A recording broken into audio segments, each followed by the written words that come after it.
No DQ Galaxy, we are live with a recap of Monday Night Raw, the 30th anniversary edition of Raw.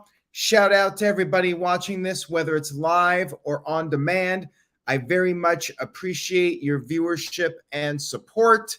We have a lot to discuss on this show, a very eventful Raw to celebrate 30 years of the show.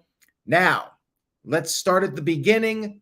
We had Hulk Hogan make an appearance with Jimmy Hart, the mouth of the South. Jimmy Hart looks quite young for his age. That guy has to be close to 80 now, and he's looked like 50 years old for 30 years now. It's crazy. Matt sent in a $2 super chat, says, Rock not being part of WrestleMania is so disappointing.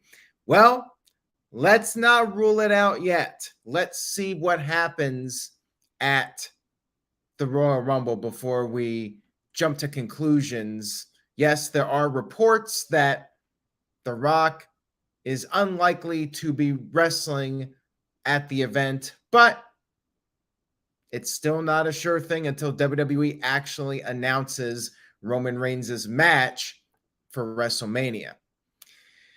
Now, Hulk Hogan talked.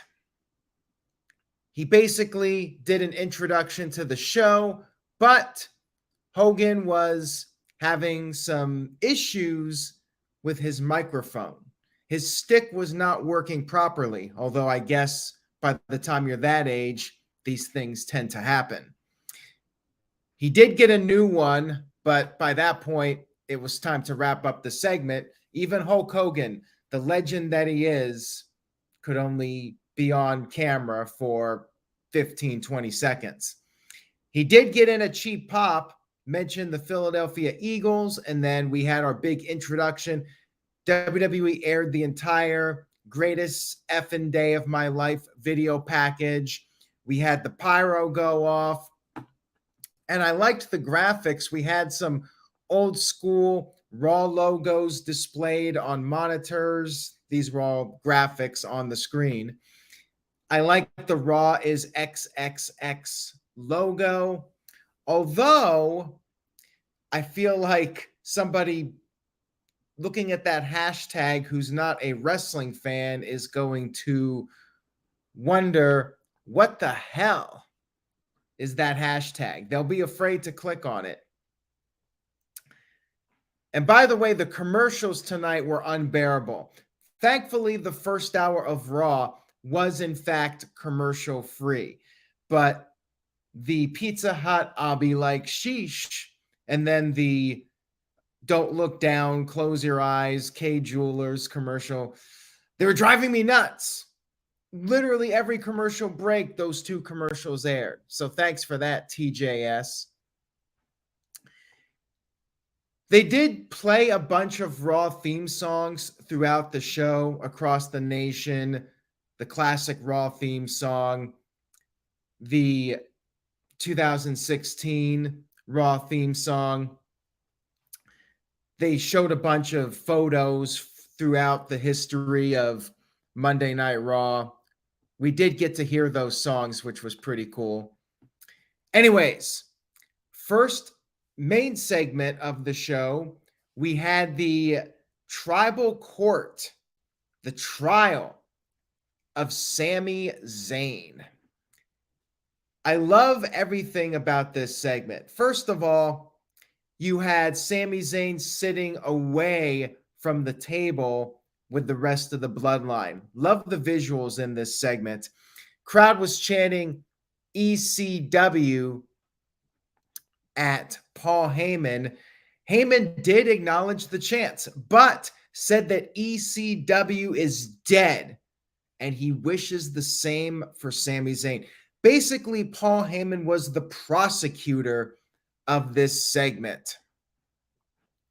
Heyman said that Zayn is a Judas, is conspiring to screw over Roman Reigns and take his spot. He had footage to prove it, to show that Sami Zayn is guilty as charged. guilty as charged, which of course was an ECW pay-per-view.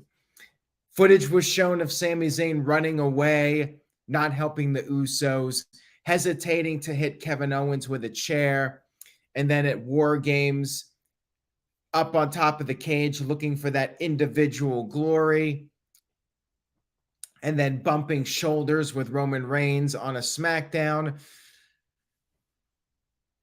He said that they need to find the rat bastard Sami Zayn guilty.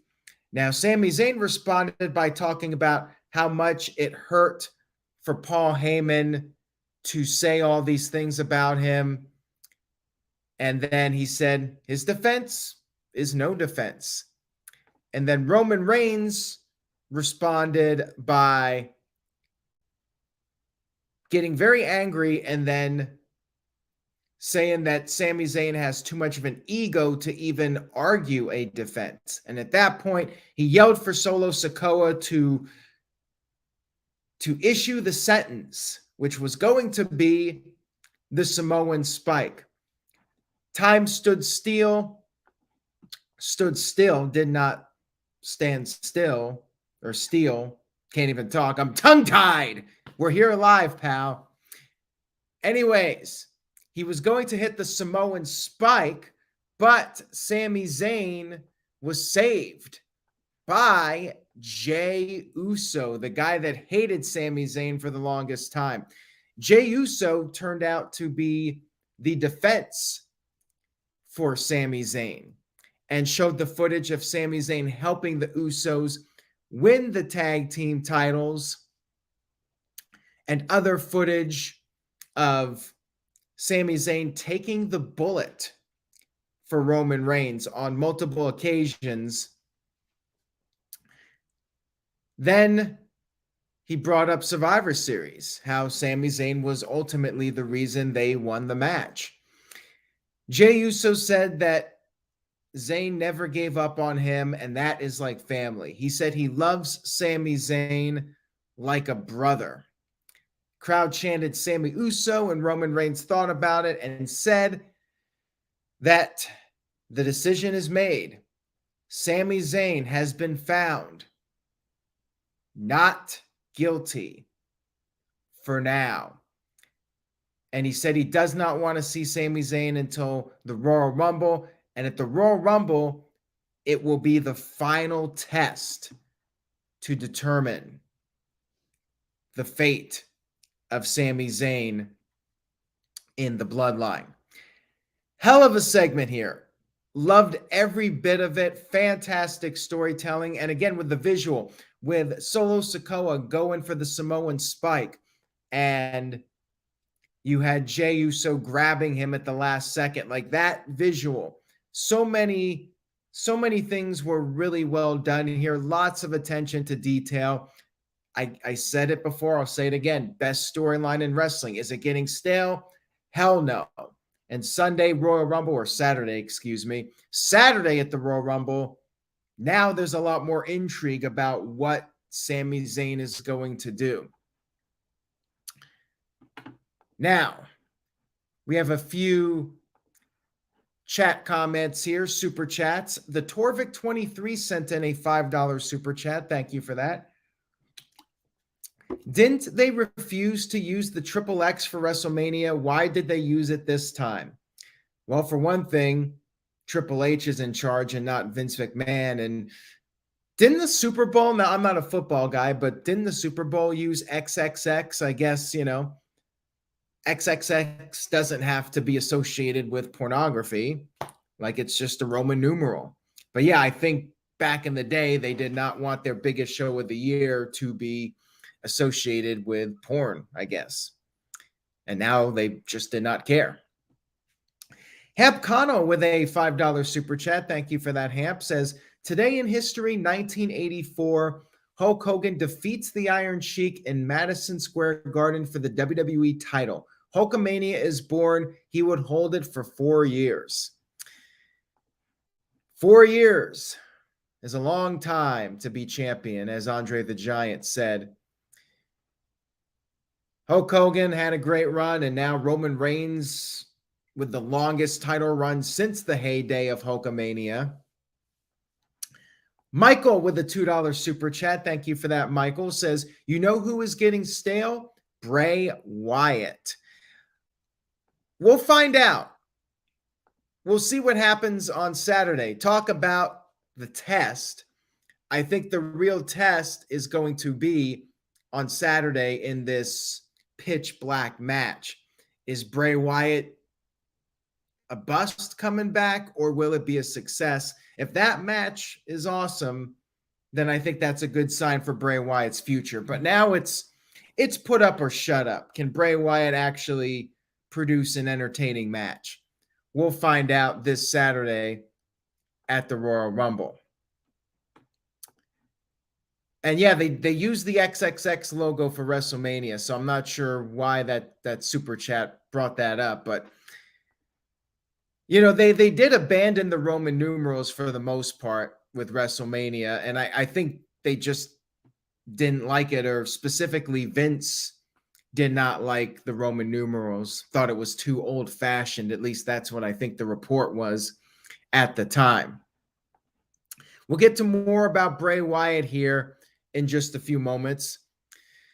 We had our tag team match, the Usos defending their titles against Judgment Day, Damien Priest, and Dominik Mysterio. The convict, or the ex-con Dom. And it was back and forth here for a bit. You had Damien Priest launching Jimmy into the announce table early on in the match. Priest did a dive over the top onto the Usos. Dominik and Priest did a doomsday device to Jimmy, but he kicked out. Jey Uso came in. Uso started to build up momentum, hitting stereo super kicks. Finn Balor tried to get involved. He got ejected from ringside. And then Jimmy Uso came off the top with a big splash. Priest kicked out of it. And then you had Jimmy Uso selling an injury, like he got hurt during the match, and officials were out there to check on him. The referee did the X. And considering how great this storyline has been and Jimmy's history with injuries, I was scared for a moment. Like, I was thinking to myself, I really hope this is just a work. And yeah, it was, fortunately. You had Adam Pearce come down and say, well, if the Usos cannot compete, then they will have to forfeit the tag team titles. But then Sami Zayn said, wait a minute, since Jimmy's down, he could step in and finish the match. Adam Pearce said since he allowed it a few weeks ago with Dominik replacing Finn Balor, he would allow it there. So Sami Zayn officially entered the match, and it went back and forth for several more minutes. Dominik tried to cheat with his feet on the ropes. Rhea Ripley got involved. She got on the apron. Damian Priest hit the South of Heaven to Sami Zayn. Dominik went for the cover.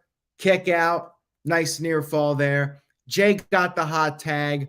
And then Rhea Ripley got in the ring, confronted him. Dominik took advantage, hit the 619, hit the big frog splash. Sami Zayn came in to make the save at the last second. And then Sami Zayn and Jay regained the upper hand, hit the 1D to Dominik, and scored the 1-2-3 victory.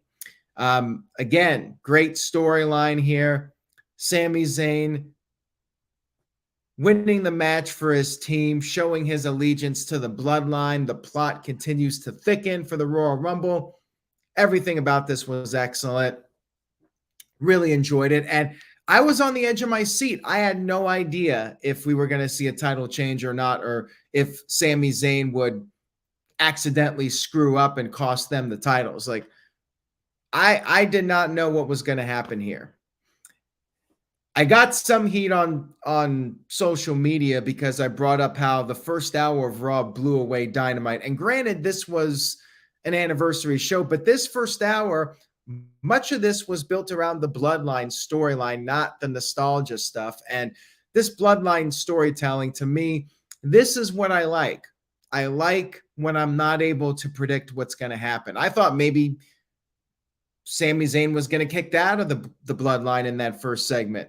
I thought maybe the titles would change. With Dynamite, wrestling was great, but every match pretty much was predictable. And we need a little bit more unpredictability with the storytelling. Even if we don't think Roman Reigns is kicking Sami Zayn out of the Bloodline, we need to be able to think that maybe, just maybe, it is going to happen. When every match becomes predictable and you're like, well, clearly this guy's going to win. Clearly Bryan Danielson's not losing any matches over the next 5 weeks. Like, it kind of takes away from the moment and makes it hard to get emotionally invested in a match. So just a little criticism of AEW. I hate to do it.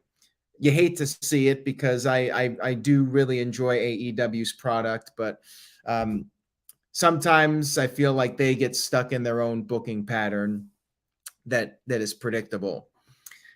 Walter Cruz with a $5 super chat. Thank you for that, Walter.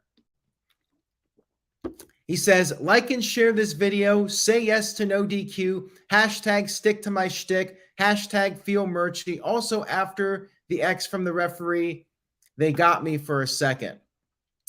And yeah, considering the history of Jimmy Uso, there's always that concern. Even if they do an injury angle, you worry about him. Hamp Connell sent in a $5 super chat. Thank you for that, Hamp. Says, missed opportunity there. They should have had Chris Nowinski come in with a Harvard law degree to defend Sami Zayn. I think that not enough fans would have recognized him. When you're relying on nostalgia, you need people that were major stars at one point. With all due respect to Chris Nowinski, he never really got out of that lower card tier in WWE. People would have been like, who is this guy? Same thing with David Otunga. Somebody brought up Otunga, Darren G. I don't think that would have gotten much of a reaction from the live crowd. Backstage, we had JBL and Baron Corbin meeting up with the Godfather. The Godfather was basically the doorman for this poker game with all the legends. They wanted in the poker game, but Baron Corbin's name was not on the list. And the Godfather actually called him Barry Corbin, which I popped for because Barry Corbin was on Better Call Saul, the actor.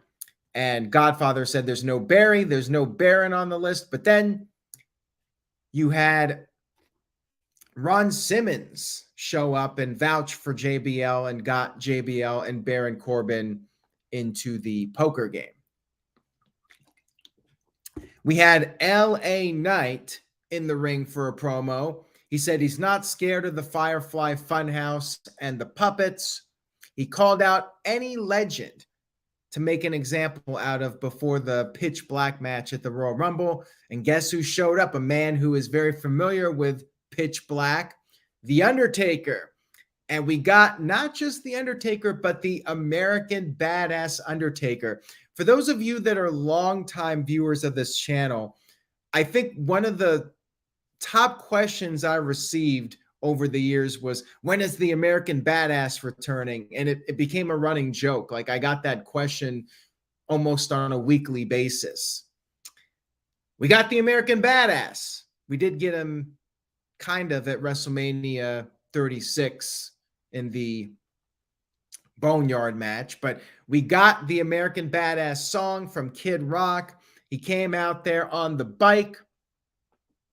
He rode down to the ring, but LA Knight decided he was going to spare The Undertaker. He was going to allow Undertaker to live and see another day. Then all of a sudden, Bray Wyatt showed up right behind LA Knight. LA Knight got back in the ring. Undertaker grabbed him by the throat, but then he shoved LA Knight over to Bray Wyatt. Bray Wyatt hit the Sister Abigail. Undertaker then walked over to Bray Wyatt and whispered something to him and then took his leave.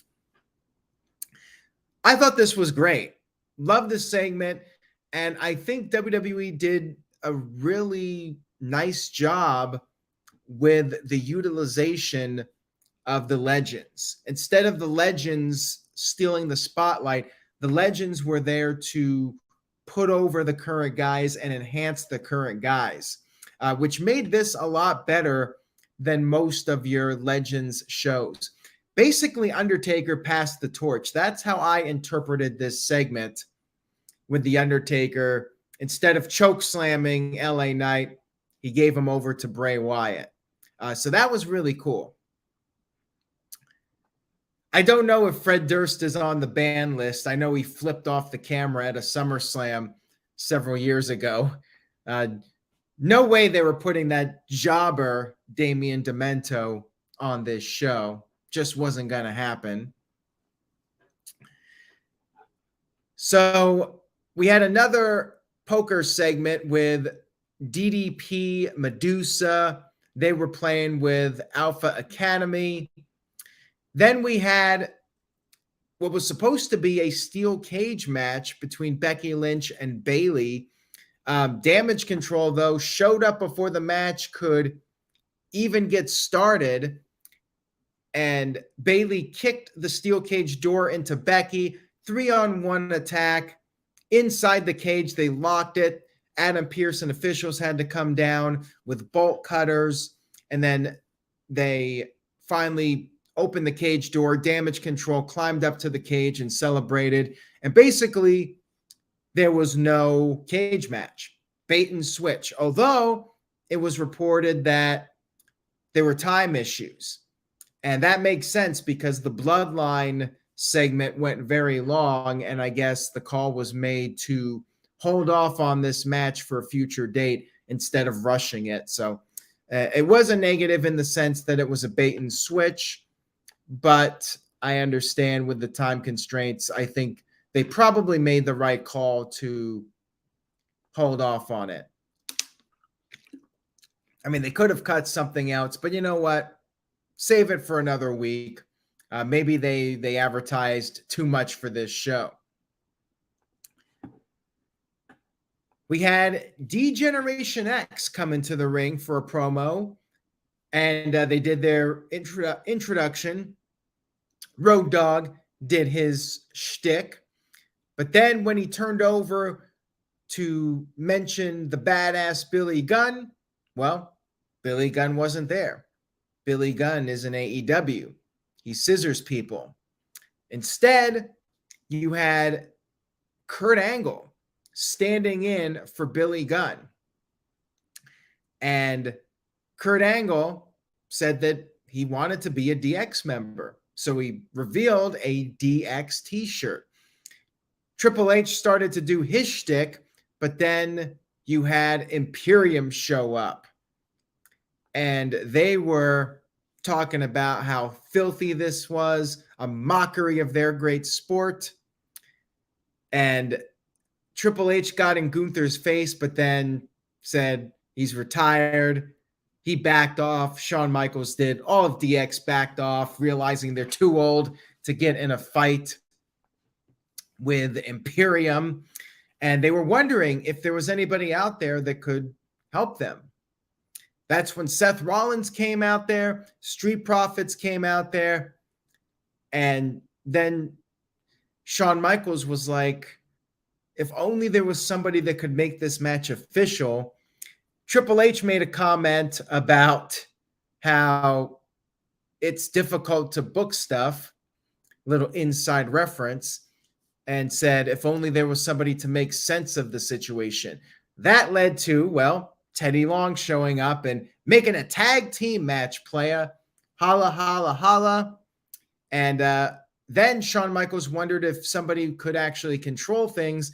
And that's when Kurt Angle took off his DX shirt and revealed a red, white, and blue t-shirt. He was the special guest referee for the 6-man tag team match. Good stuff here. Fun nostalgia with DX. I loved how they implemented Kurt Angle. They did some comedy. They set up the tag team match, some nostalgia with Teddy Long. Good stuff. I enjoyed it. And I like the little face-off with Triple H and Gunther. Hamp Connell sent in a $5 super chat, says, today in history in 2000, Triple H had the best match of his career at the Royal Rumble against Cactus Jack. That was one of the best matches in Royal Rumble history. Arguably the best non-Rumble match at the Royal Rumble. Highly recommend it if you never saw it. And Michael sent in a $5 super chat. Thank you for that, Michael. Says, do you think that there weren't that many WWE women legends on the show because they wanted to save those women for possible entrances in the Rumble match? Probably. I think that's a good theory. I thought Lita was going to be on this show. I saw a report about her, and I think it was on No DQ that she was one of the names. But no Lita on this show, at least if she was, I missed her. I did see Medusa, but yeah, a definite lack of female legends. No Trish Stratus on this show. She would have been a nice touch for Raw. They were not getting AJ Lee, unfortunately, and of course, Paige in AEW. Sasha Banks wasn't going to be there, of course. So yeah, it was, I guess, a minor disappointment. I mean, it didn't really bother me much, but yeah, there were definitely a lack of female superstars on the show. The Bellas were advertised and they did not show up. So there you go. There were commercials for Nikki Bella's wedding that's coming up, that little mini series. So anyways, getting back to the action, we had Seth Rollins and the Street Profits teaming up against Imperium with Jerry Lawler on commentary for old time's sake. And we had a moment where Rollins and Gunther went at it. Gunther caught Rollins coming off the top rope with a chop. And then after the commercial break, I be like, sheesh. We had the Profits dueling ankle locks, and Corey Graves was funny, acting like they were pandering to the referee, Kurt Angle. Gunther was yelling at Kurt Angle and actually touched Kurt Angle, which you do not put your hands on the referee. Kurt Angle shoved him, and then Rollins came back in. Street Profits hit some dives to the outside. Gunther powerbombed Rollins, but Rollins kicked out. Rollins hit Gunther with an angle slam. Again, as Corey Graves might have said, pandering to Kurt Angle. And then the Profits hit a blockbuster to Ludwig Kaiser. Rollins hit the pedigree to Gunther, sent Gunther out of the ring. And then Vinci was the legal man. Montez Ford hit the frog splash to Vinci. Rollins hit the curb stomp, got the 1-2-3 victory. Pretty good match here. I enjoyed it. We had another poker segment backstage. Baron Corbin beat Ted DiBiase, but DiBiase got the last laugh because IRS, Bray's dad, but of course, legendary WWE superstar, IRS, Erwin R. Shyster, he came in to get his share of taxes. And as George Harrison of the Beatles once said, there's one for you, 19 for me. Great song, Taxman. Took almost all the money. He left Baron Corbin with $100 bill, a single $100 bill.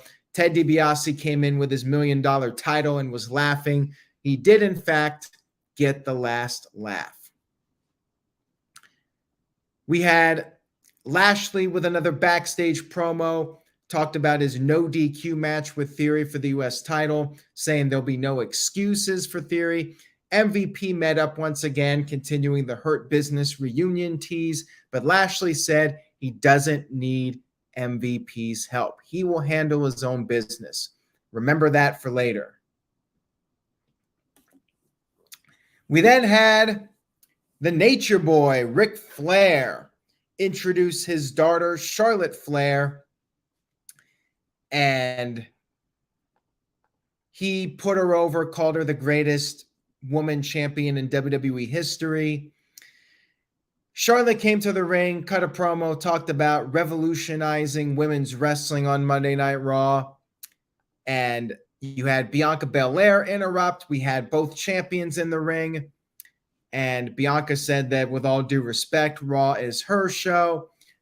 Sonya Deville then arrived and insulted both of them. And Sonya said she wanted some recognition for her accomplishments, being the general manager, so on and so forth. And Charlotte said, well, since Raw is Bianca's show, Bianca should handle Sonya Deville. And that led to a match. And I do agree with Matthew from Facebook. Raw was fantastic for like the first hour and a half, and then it started to go downhill a bit. And yeah, this match, like they should have done the cage match, or they could have done the cage match and cut this out. Like, do we really need Bianca Belair and Sonya Deville? Nobody buys for a second that Sonya Deville is beating her. Again, as I mentioned, matches that are way too predictable. Sonya Deville is basically enhancement talent. So it's like, we did not need this match. And it was very basic. At least with the AEW matches, you know, you're getting a high quality match. This was just okay. Very run of the mill. Bianca won with the KOD. And then afterwards, Alexa Bliss cut a backstage promo, said that she is Bianca's only obstacle at the Royal Rumble. She doesn't need Uncle Howdy or Bray Wyatt to get the job done. I guess I'm mildly intrigued, but I still do not see a title change here. Yeah, this was one of the weak points of the show. And yeah, I guess an argument could be made. Bianca Belair could have just laid out Sonya with a KOD real quick, cut to the Alexa promo. You would have had 4 or 5 minutes that could have gone to the steel cage match. But again, maybe they want to do a long cage match and they figured it would be better to save it. We had another Cody Rhodes video package, all but making it seem like he's going to win the Royal Rumble, unless, of course, somebody else comes back as a big surprise, you know. Lots of rumors going around. Could Stone Cold Steve Austin show up in the Royal Rumble? Brock Lesnar, is he going to be in it? We'll have to wait and see. But yeah, Cody Rhodes, as of right now, seems to be the clear odds-on favorite. And they're really hammering it home that he's coming back to finish what he started, and that's becoming the WWE champion. We had The Miz coming into the ring for a promo, angry about not getting Miz TV, not getting a title match on the 30th anniversary of Raw. Kevin Owens snuck in, laid him out with a stunner, cut his final promo for the Rumble, or maybe not because we got SmackDown on Friday. He said he'll do everything he can to change Roman Reigns' hostile takeover of the title, and said he will keep fighting until there is nothing left. He said he will take the title or die trying. And then Miz came in, got hit with another stunner by KO. Then we had our main event of the evening, Bobby Lashley versus Austin Theory for the United States Championship. No DQ match. Not that extreme of a match, quite frankly. Lashley was dominating the early part of the match, and Theory used a steel chair to gain the upper hand. Theory brought in a few tables, and after the commercial break, Theory was in trouble, but then he used a fire extinguisher from under the ring on Lashley and then sent Lashley into the steel steps. And then after the final commercial break, close your eyes, don't look down, I'll be like sheesh, Literally, like every commercial break had those commercials. K Jewelers and Pizza Hut. Yeah. So after the final break, Bobby Lashley hit his big superplex. And Guardian brings up a good point here. I think once the match was announced as no DQ, I think we all had a pretty good idea of where this was going. Theory was put through a table, and then, surprise, surprise, Bobby Lashley arrived, hit the F5 on Bobby Lashley, and then Brock Lesnar hit the F5 to Austin Theory. And as he was hitting the F5 to Theory, he dropped Theory right on top of Lashley. So it was an easy 1-2-3 victory. So yeah, ending of Raw was quite predictable with Lashley showing up. And to make matters worse, they abruptly went off the air. Like there was no time to really let this breathe. It just went off the air. So yeah, they clearly had some time issues with this show. They tried to, for once, they crammed in too much into 3 hours, and the Bloodline stuff ran pretty long. It was great, but it took up a big chunk of that first hour. But yeah, 30-year anniversary of Raw, I thought was a big success overall. Great usage of the Legends. All the Bloodline stuff was awesome. The 6-man match was fun. The DX reunion was fun. The show kind of went downhill towards the end. So I'm giving it an A-. Definitely not best of the best, but really good Raw overall, and A+ for the Bloodline stuff for sure. Last hour of Raw probably gets like a B- or a C+. The cage match was a bait and switch. So by no means was it a perfect show, but still I enjoyed it very much. And I thought it was superior to Raw 25, to answer Mr. Dark Fantasy. And Hamp Connell sent in a $2 super chat. Thank you for that. Says, shirt idea, no DQ, be like sheesh. No, I will not be doing that. For one thing, I guess it could constitute a parody, but I don't even want to risk it for that. And no, I do not want to have that stuck in my brain for years to come. And if I get a t-shirt, I always keep the t-shirts, and I'll forever be reminded of it. So as much of a marketing genius as you are, Hamp Connell, I'm afraid I got some bad news for you, and I cannot be going with that idea.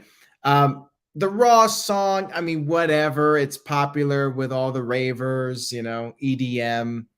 Would not be my pick, but it didn't kill Raw for me that they used that song. Yeah, they should have gone with like a straight up rock song, but whatever. Can't win them all. Anyways, guys, thank you all so much for tuning in tonight. If you enjoyed the video, please give it a thumbs up on YouTube. Subscribe if you haven't already. YouTube.com/Aaron Rift, no DQ. And stay tuned to NoDQ.com for all the latest wrestling news and rumors. I will be doing live results coverage of the Royal Rumble this Saturday night and Thursday night, 8 p.m. Eastern, 5 p.m. Pacific. We are doing our predictions for the Royal Rumble. That should be a fun one. Kicking off the new year with predictions. We have a loaded panel coming up. It's going to be a fun night. Stay tuned for all that. Say yes to NoDQ.com, and I will see you all. Wait a minute. Hold the phone. Psycho Jet Black coming in with $2 says, why didn't Undertaker put over Bray Wyatt at WrestleMania 31? Because at the end of the day, Vince McMahon calls the shots, and Undertaker lost at WrestleMania 30. Made no sense for him to come back and lose twice in a row. Like, he needed redemption after losing at 30. I think that's what it was all about. But yeah, it was also a Vince McMahon call at the end of the day. Take care, everybody. Enjoy your week. Stay safe. And I will see you all next time.